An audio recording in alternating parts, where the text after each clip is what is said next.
सईद बिन आमिर रदी अल्लाह ताला अन्हु को गवर्नर बनाना चाहता हम्स का। उन्होंने कहा मैं नहीं बनता।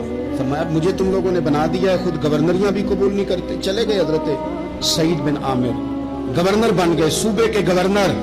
माल गनीमत में से कुछ ज्यादा माल मदीना शरीफ में जमा हुआ तो हजरत उमर ने मुख्तलिफ सूबों से गरीबों की लिस्टें मंगवाई। हजरत सईद बिन आमिर के सूबे के कुछ खास लोगों को आपने लिखा कि तुम्हारे सूबे में जो गरीब है उनकी लिस्टें भेजो। तो जब लिस्ट आई तो उसमें पहला नाम हजरत सईद बिन आमिर का भी था। कहा हमारे गवर्नर के पास पहनने को कपड़ा कोई नहीं, खाने को रोटी कोई नहीं। हजरत उमर बैठ के रो पड़े। तो मैं तुम्हारा गवर्नर भी मिस्कीन है। अशरफियों की एक थैली भर के हजरत उमर ने भेजी। हजरत सईद बिन आमिर के पास जब गई तो कहने लगे इन्ना लिल्लाहि व इन्ना इलैहि राजिऊन। आपकी अहलिया कहने लगी खैरियत है? बदी मानस देखना मेरे पास दुनिया आ गई है, मैंने तो जान छुड़ाई थी इससे, मेरे पीछे भागती है। हजरत सईद बिन आमिर ने सारा माल वहीं अल्लाह के हुजूर खैरात कर दिया।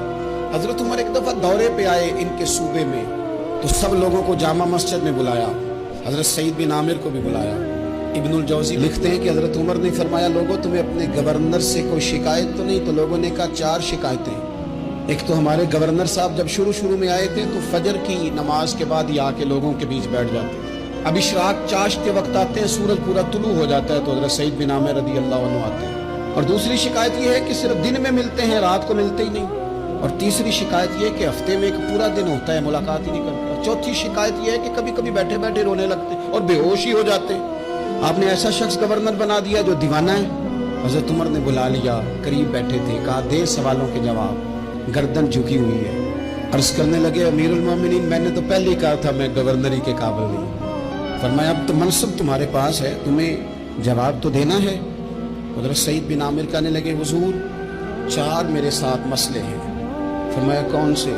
हजरत सईद बिन आमिर कहने लगे आप सवाल दोहराएं मैं जवाब देता हूँ।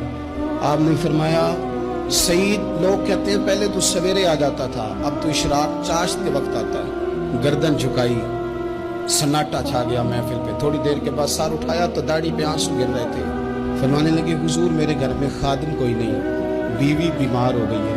मैं ना सवेरे उठता हूँ, आटा गूंथता हूँ, रोटियाँ पकाता हूँ, घर में झाड़ू देता हूँ, बाहर आने में देर हो जाती।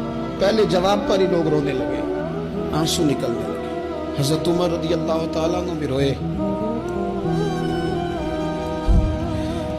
फिर फरमाया कि सईद तो दिन को मिलता है तो रात को क्यों नहीं मिलता? अपनी दाढ़ी पकड़ ली। कहने लगे उमर सारी सफेद हो गई, अब तो लगता है फल पक गया, पता नहीं वो कब मुझे कहेगा वापस आ जा।